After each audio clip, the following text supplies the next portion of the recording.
He's here.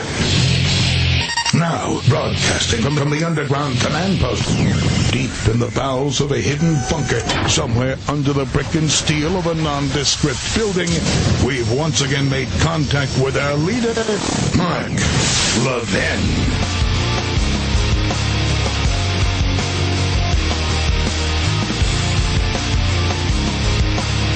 Hello, my friends. This is Mark Levin.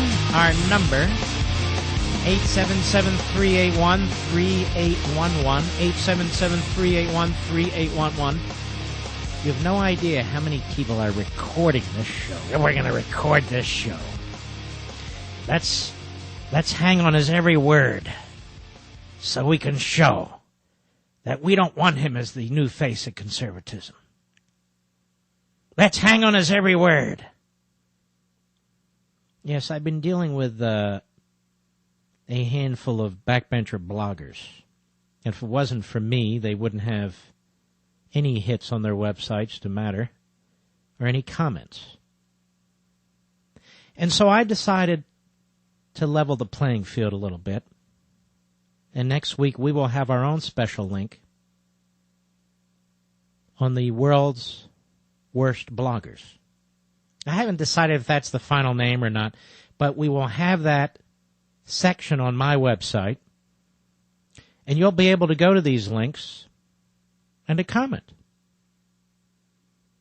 The comment on the likes of David Frum, who is, in my view, emotionally troubled.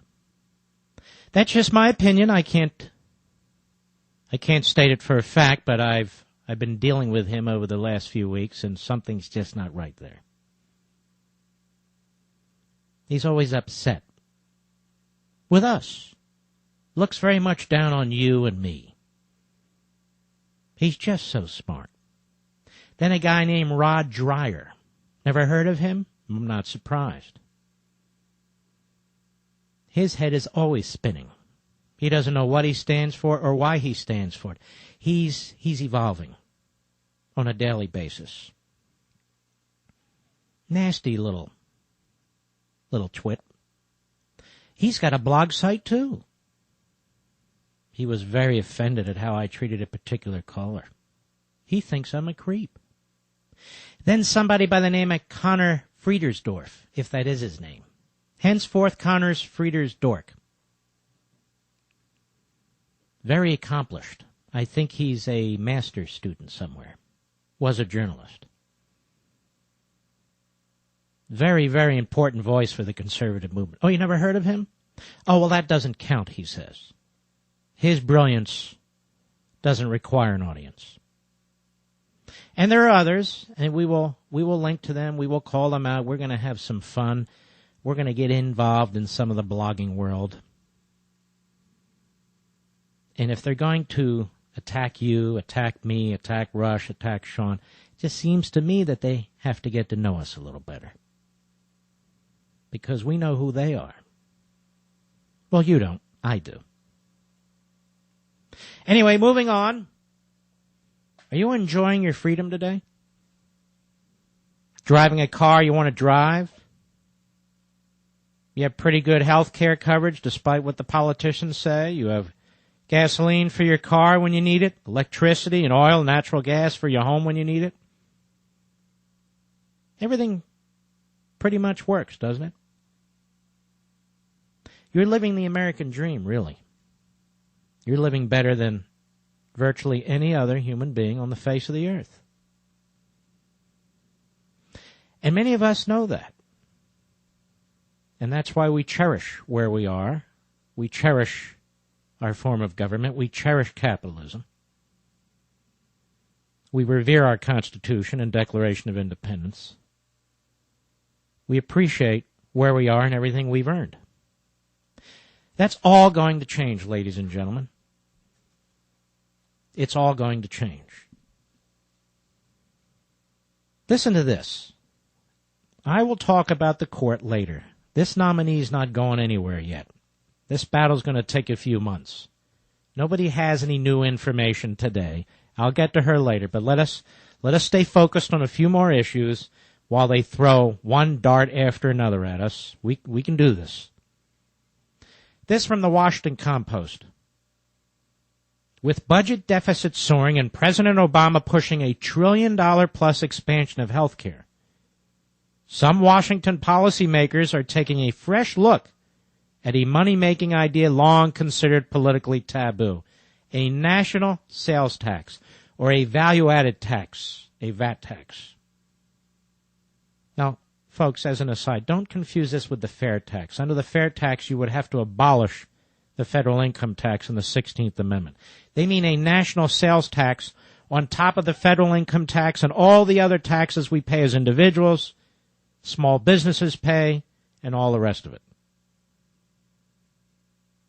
And you thought Obama was cutting taxes for 95% of Americans. It looks like he's raising taxes on 100% of Americans, if he gets his way. There's a growing awareness of the need for fundamental tax reform, said Senator Ken Conrad, moron senator Democrat from North Dakota, said in an interview, I think a VAT and high-end income tax have got to be on the table. All of this, ladies and gentlemen, was foreseen. All of this had to come to pass because they are spending so irresponsibly, they are so completely out of control by every measure and standard. They've created an absolute disaster. The economy is struggling because of the government. A relatively mild recession has been turned into this.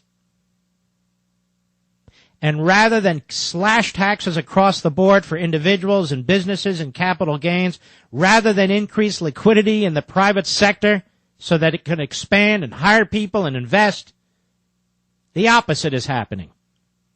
In essence, private property is being seized, and more of it's going to be seized, and along with it, your liberty. A VAT tax, which is popular, ladies and gentlemen, in Europe.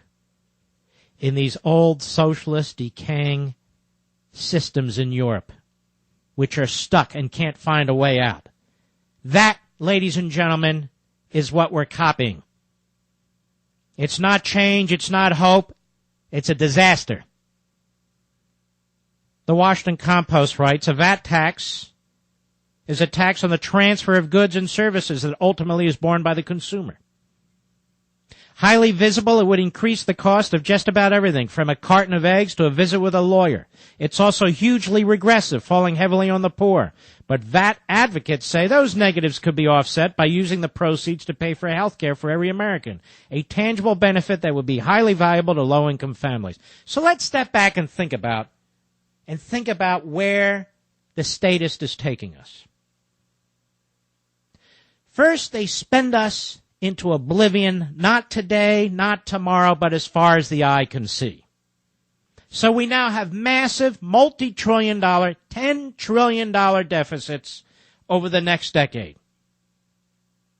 And my guess is it's going to be much worse because the economy is not growing, and it can't grow with this kind of treatment by the government. Not in any significant way.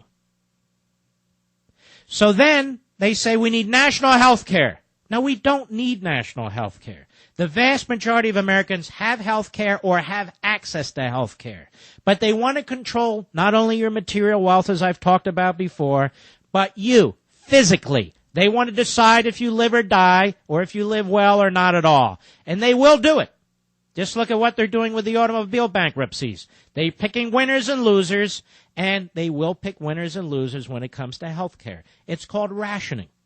Rationing health by your federal government, by politicians and bureaucrats. And you have to be nuts if you believe in that. Now, they haven't done it yet. They've already, laid the foundation for this. But in anticipation of it, they know that they've already lied about the budget figures. They've already lied about the revenue figures. So now they're lurching around looking for ways to pay for this. A brand new, massive, mother of all entitlements, national health care, on top of the $10 trillion deficit over the next decade they created, on top of nationalizing two of our biggest businesses, with more to come.